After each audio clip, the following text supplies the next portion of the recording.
Punta kami ng Saligos ngayong araw doon sa kanyang sister ni Mrs.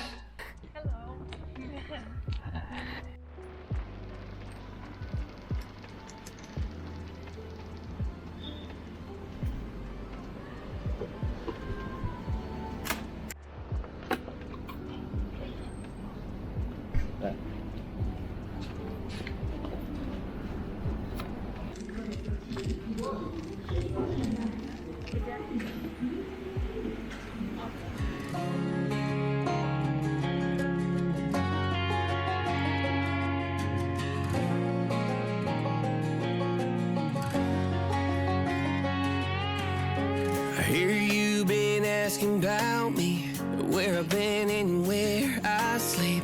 It's hard to find me if you really want to. Turns past that takes a cool sign. Same bobcat, same moon boots, trying to outrun the thought of you. But in this town, the truth don't stop. You can't live in a town this small. You can change your mind, but not your past. Every mile just feels like moving half. You can change my name in your phone. You can't live in a town this small. I moved on, but not too far. Just down the road from who we are.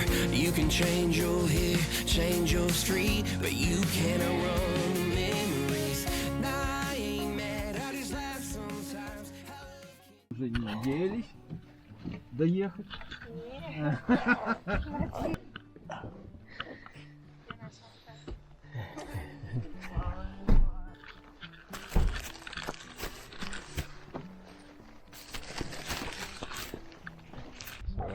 Laki yung pwesto nila dito, marami sila mga tanim ba.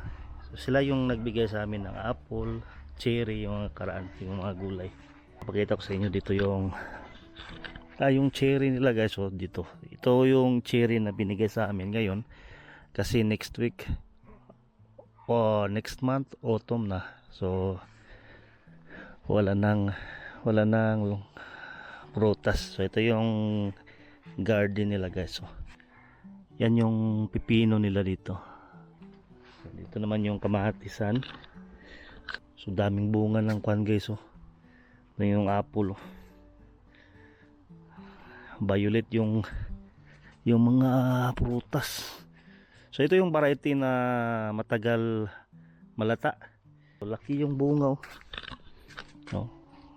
Malaki yung, tapos sobrang dami guys. So ito naman dito iba yung variety. Tapos diyan yung mga maliliit na apple.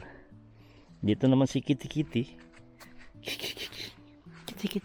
Ay, takot na si Kitty. Sorry, na-disturb tuloy si Kitty. So dito naman yung kamatisan nila guys. So sobrang dami ng bunga. So doon sa unahan, papakita ko doon sa unahan yung kanilang poultry. So doon yung binigyan din kasi kami lahat dati ng mga sobrang dami na nito na itlog. So makikita nyo sobrang daming daming bunga. Tapos kalabasa naman dito. So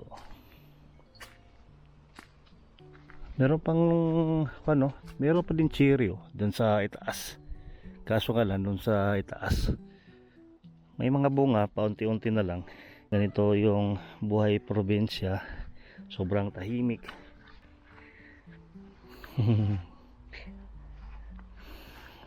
Saan yung kanina yung papakita ko sa inyo dito guys? Saan yung red berries? Ito red berries, sobrang dami ng bunga guys. So dito, dyan may mga bunga po dito. Dyan yung red berries. Ito naman, hindi naman ito makakain. Bawal yan, baka hindi tayo abutin sa minsan yan. So ito naman, mga maliliit na maliliit na apple. So mayroong dito na sobrang liit pa, pero sobrang dami ng bunga. Mayroong bunga doon sa ibaba guys. Sobrang liit pero may bunga na. Parang binunsay siya ba? Bonsai. So, libutin. Sobrang lawak ng kanilang area guys. Oh. Ito yung ibang variety na apple. Oh. Maliit siya. Naka ano dito, sobrang dami ng apple dito. Mayroong apple, no? May iba ding variety ito, malaking apple dito. May apple dito guys. Wow, wow, sayang, oh, nahulog dito na muna to. Naman yung strawberry yan, kaso nga lang wala nang bunga na ngayon, hindi nating season ito. Yan, yun silang mga beans, sagana sa mga prutas, gulay yung pag dito sa probinsya. Diyan naman yung mga kamatis pero wala na, last harvest na yung nakaraan siguro. Ito naman dito na tanim nila, ito yung white berries. Tikman natin dito. Ito yung pinakita sa akin kanina.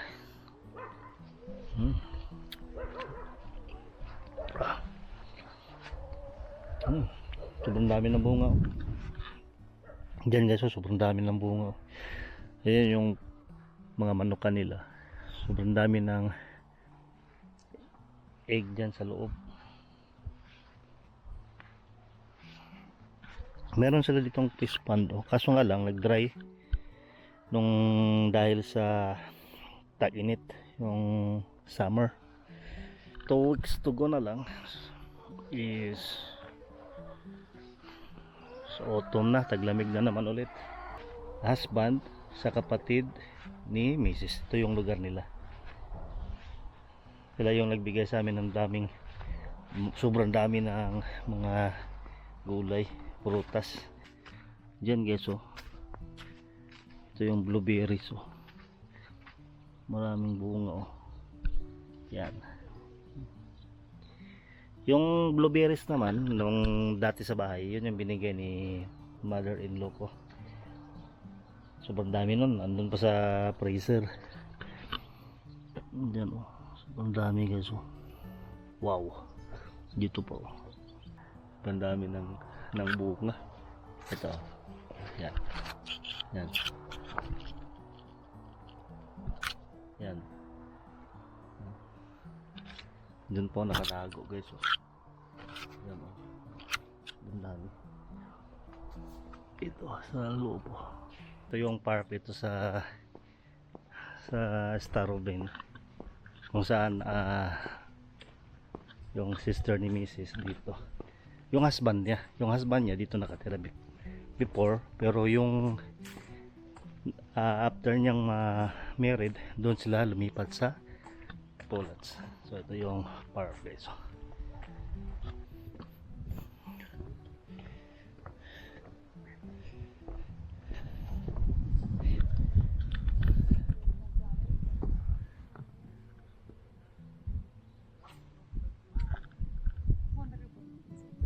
Смотри, рыба какая большая. А где? Вот там рыба, да. Вот, где, вот, смотри. И там еще вторая. Ну да. Тут черный. Офигеть.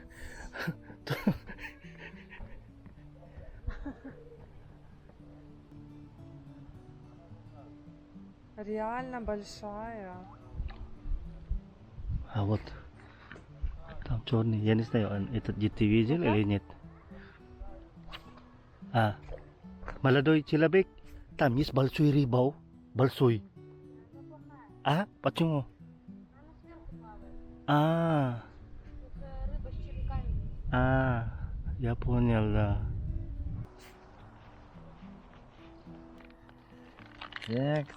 Так. Что у нас тут?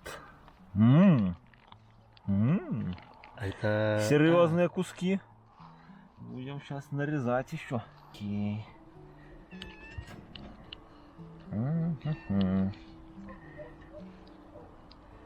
Так, окей.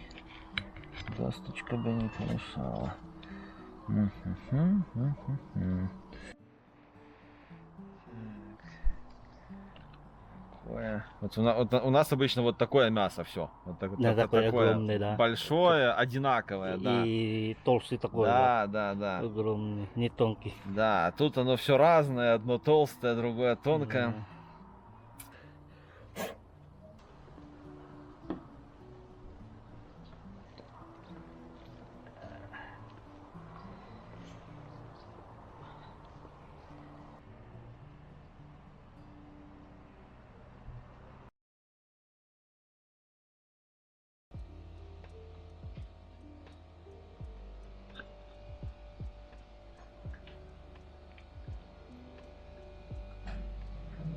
Вот такими. Да.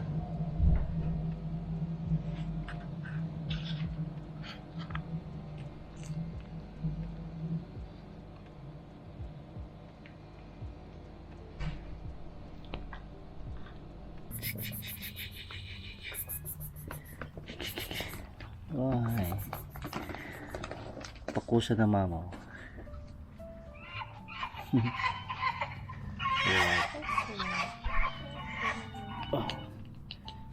Ah, Иди сюда.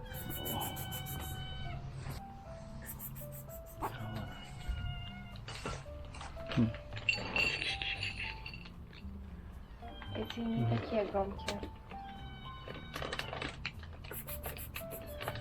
ginawa na Как tang будто issue бы pa тебя pa. не видно там. Ah, вот то sabihin. Беги, беги, беги.